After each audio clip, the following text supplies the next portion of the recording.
कि बर्बरिक एक महान योद्धा था, वीर था।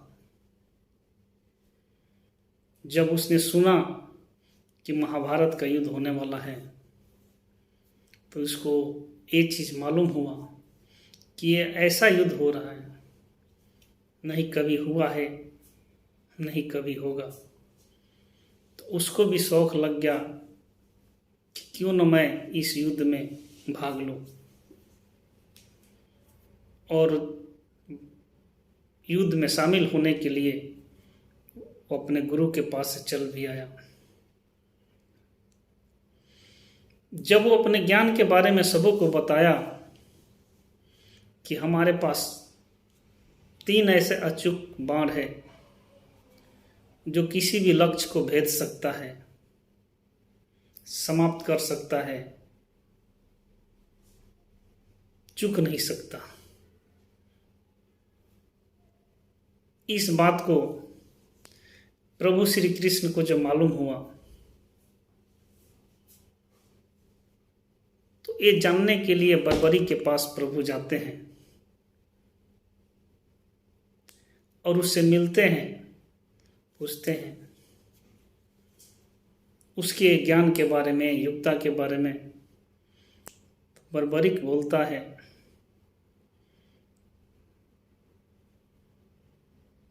कि प्रभु आप ही मुझे बुला लिए होते तो मैं आ गया होता। प्रभु श्री कृष्ण बोलते हैं कि बर्बरिक, प्यास लगता है तो प्यासे को ही कुआं के पास जाना पड़ता है, कुआं खुद चल करके नहीं आता है। मुझे आपसे जानना था कि आपके पास वो अचूक कौन सा 3 बाण है जो किसी भी लक्ष्य को भेद सकता है और फिर आपके पास आ सकता है, आप मुझे ये बताएं। बर्बरी बोला कि जी प्रभु दादाश्री, आप ठीक सुने हैं, मेरे पास ऐसा ही अचूक 3 बाण है। प्रभु श्री कृष्ण को लालसा लगी, बोले कि मुझे दिखाओ। बर्बरिक बोलता है कि ऐसा कोई भी जगह यहाँ पे नहीं है कि मैंने अपनी बाण को कहीं पे छोड़ सकूं और उसका महत्व आपको दिखा सकूं, उसका लक्ष्य आपको दिखा सकूं। प्रभु श्री कृष्ण के ध्यान जहाँ पर वो तपस्या करता था उसी वृक्ष पे पड़ा और बताते हैं कि बर्बरिक, मान लो कि ये पेड़ ही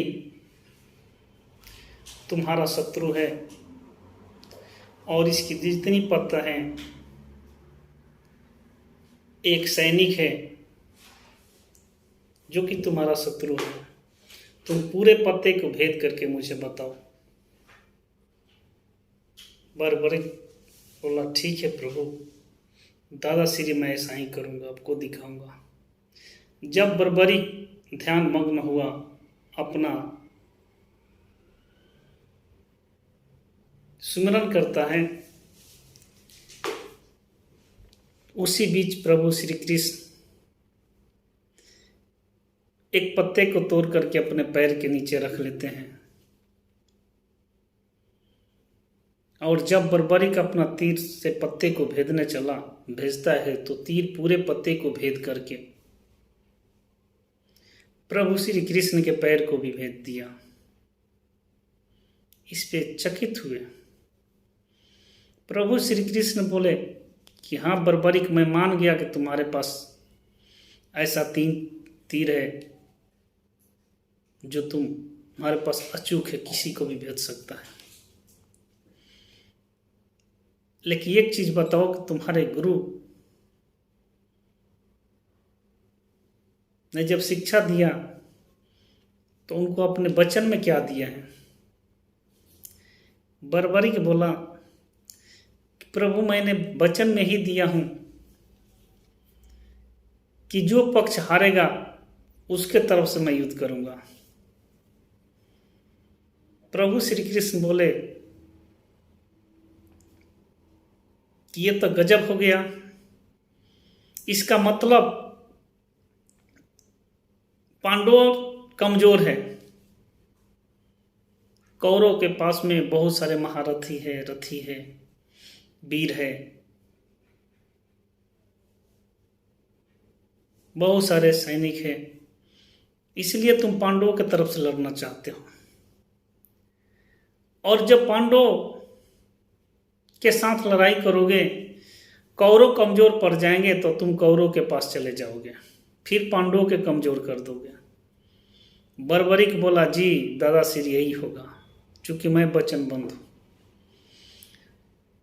प्रभु श्री कृष्ण बोलते, फिर पांडव कमजोर होंगे तो कौरव के पास जाएगा, कौरव कमजोर हो जाएंगे तो पांडवों के। इसी तरह से करते धरते तुम इस धरती से पूरे वीर विहीन कर दोगे। एक तुम ही बचोगे, दूसरा कोई नहीं बचेगा। तो इस कार्य को तुम क्या समझते हो? अपनी वीरता समझते हो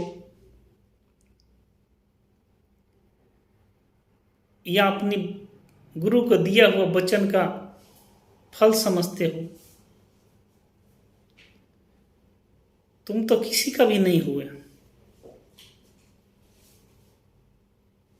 इस बात पे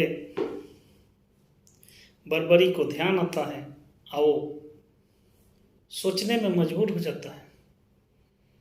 यही प्रभु श्री कृष्ण बोलते हैं कि तुमने अपने गुरु को ऐसा वचन दे दिया कि वो वचन ही तुम्हारा, वो योग्यता ही तुम्हारा अभिश्राप बन गया। तुम ऐसा बोझ लेकर के जिंदगी नहीं जी सकते। जब तुम किसी एक पक्ष के होकर ही नहीं रह सकते तो तुम कैसे दोनों पक्ष के खुश रख सकते हो? यही चीज है कि उसकी ये बातें सुन करके प्रभु श्री कृष्ण भी उसके मारने की प्लानिंग करते हैं। और एक समय आता है कि आराम से ही बातों में ही फंसा करके, अपनी बातों में रह करके बर्बरी का गुरु दक्षिणा में उसको सर ही मांग लेते हैं, उसका सर कत्ल कर देते हैं। तो यहाँ पर देखने के मिला कि बर्बरी का ज़्यादा वीरता, ज़्यादा ज्ञान, अचूक क्षमता ही उसका बर्बादी का कारण हो गया। तो ये सत्य है कि जब इंसान की अपने आप पे गुरूर हो जाए, हम हो जाए, घमंड हो जाए कि मैं सर्वशक्तिमान हूँ, सर्वशाली हूँ, सब कुछ मैं हूँ, उसका तो विनाश निश्चित ही है। इसको कोई नहीं बचा सकता।